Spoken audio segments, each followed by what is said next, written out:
You're listening to the Mompreneur Network podcast, and I am your host, Trisha Sandalo, banker turned stay-at-home mom of three, and now a seven-figure global business leader to over 10,000 people that I built from home through social media. Here we talk about the journey of balancing motherhood and entrepreneurship, sharing tips and stories and advice to help you thrive both at home and in your business.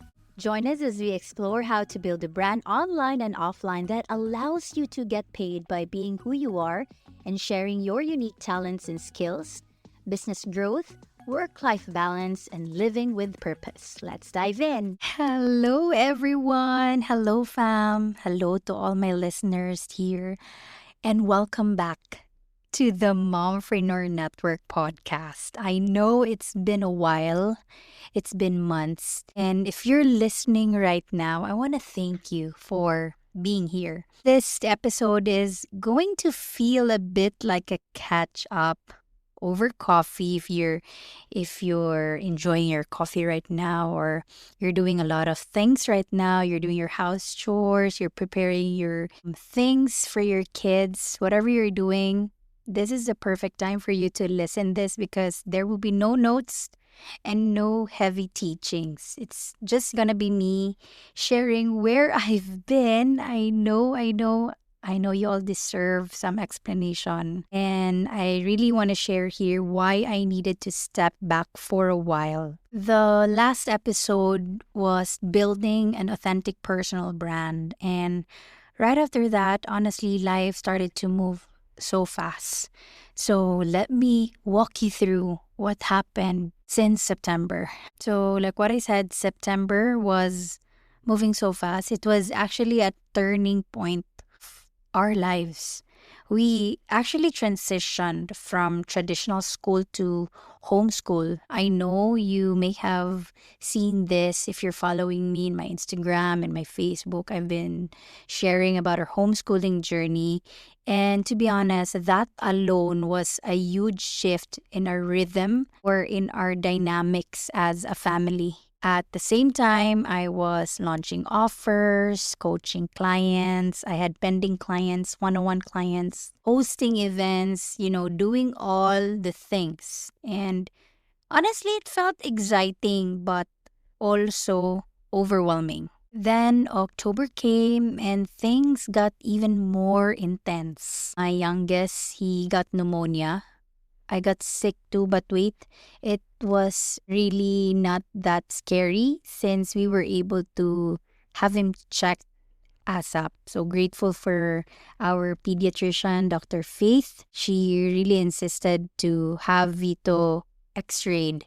So because of that, we were able to assess immediately. I mean, I wasn't the one who assessed my son. I mean, the doctor was able to assess him immediately and we were able to medicate him ASAP. So that alone, I was grateful. I am grateful for our pedia that she was really able to convince me to have him. And yeah, I got sick too. I don't know. October really is that time of the year where I get sick. So I also got sick last 2023 October and I was pregnant at that time. And because of that, I had to cancel meetings, coaching calls, even a hosting gig I was really looking forward. I also had a collaboration with an Airbnb owner here, a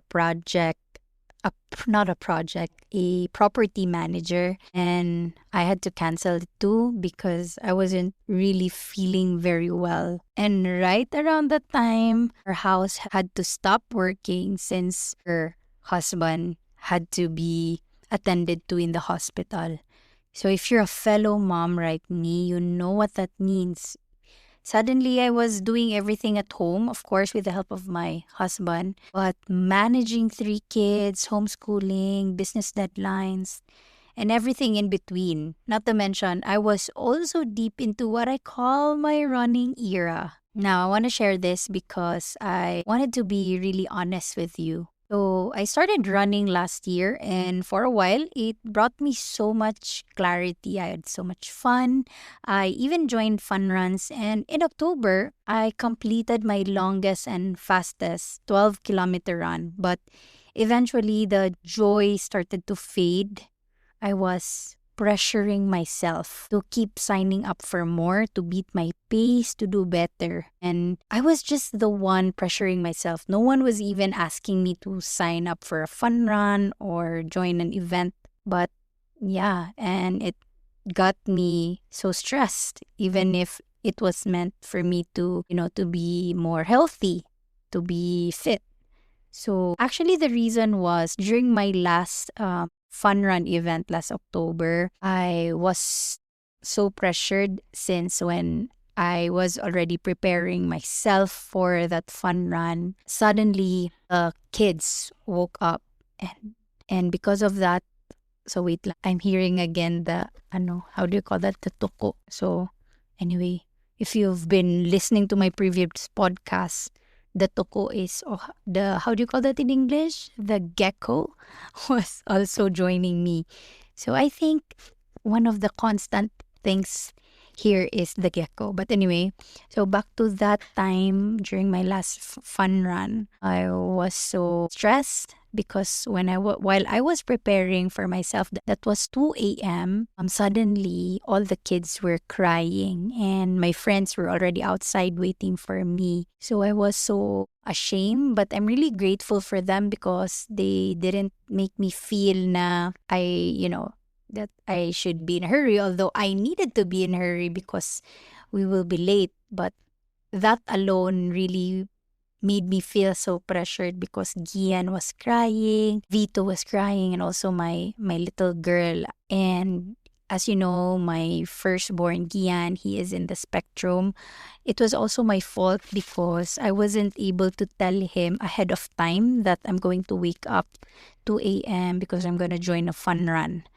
So those were the things that I actually missed to tell him. And because of that, he got fixated and he was crying while I was preparing. So I was worried while I was running. And right before I was about to finish my run, I received the text from my husband because it's connected in my iWatch. He was telling me that my son didn't go back to sleep. So I don't know, but that was a bit traumatic for me, so to speak. I don't know, but that was the last fun run event. I'm really praying I'd be able to overcome that fear or that trauma, and I hope I get to really tell my son ahead of time. Yeah. So anyway, because of that, something that used to ground me, which was running, became something that drained me. And that's when I realized not everything good needs to be pushed. Sometimes it needs to be paused. And that's why I paused from running or from joining running events. Then came November, and by God's grace, because I got sick during the last week of October, and I don't know, I just suddenly felt the need to bake a cake. And to make the long story short, I launched my cake business. It's Crumbs Dessert and Co. Without house help, yes. So it was me, my husband, in the kitchen and figuring how to make it work. But grateful because we were able to make it work. My husband was able to help me with baking. We were up late at night, almost every night, working together and doing our best. So I have this recipe that I've been using, but I was looking for a recipe to help me make it more stable. And I was able to enroll in a class where it really taught me how to make that icing stable. So, but the challenge was I didn't know how to frost. So that was also one of the things that I learned last November. So word spread fast, especially about my chocolate cake. So if you're from Cebu or if you're from the Philippines or if you happen to visit Cebu, make sure to order my dulce de coco. So it's my chocolate cake, and I was blown away by the support of my followers, of my friends online and offline. And then December came. We had one order after the other. It was nonstop, and especially it was holidays. So I didn't have time to process everything. It was just go, go, go. Sorry. I've mixed na my English and Bisaya. But anyway, so and still, because of those things, I'm still grateful because October turned out to be our biggest month in our business, especially in my Young Living business, which is our main source of income. So just by October alone, we were able to make over 2 million pesos in sales. So I just want to make it clear, okay, 2 million does not belong to me. Okay, so we were able to make sales. So most of these sales were for Young Living. I am paid on a commission basis. We were able to enroll or welcome 100 new families in our Young Living business. And from the outside, it looked like I was thriving. But honestly, on the inside, I knew I couldn't keep going at that pace. So I was again, overwhelmed. And actually, I didn't want to keep creating from a place of burnout. I didn't want to talk about purpose and branding if I wasn't walking in alignment with myself. So if you notice also in my business account in Instagram, I also paused.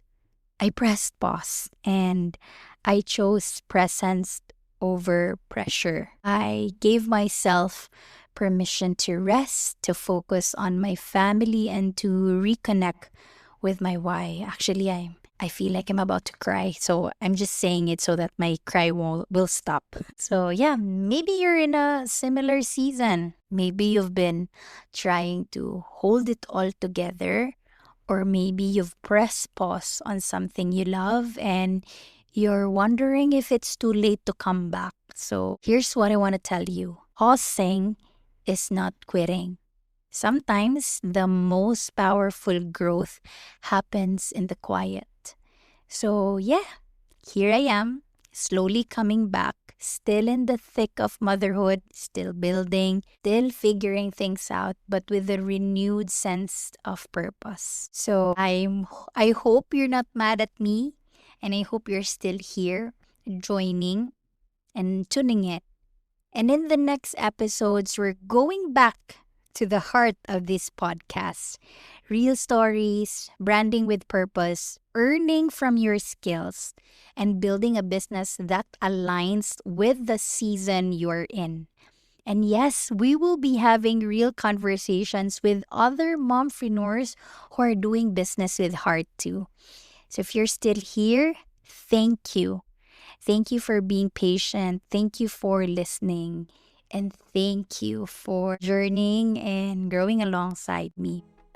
This is Trisha, your mompreneur friend, reminding you you don't have to have it all together. Just show up as you are. That's always enough. Bye for now.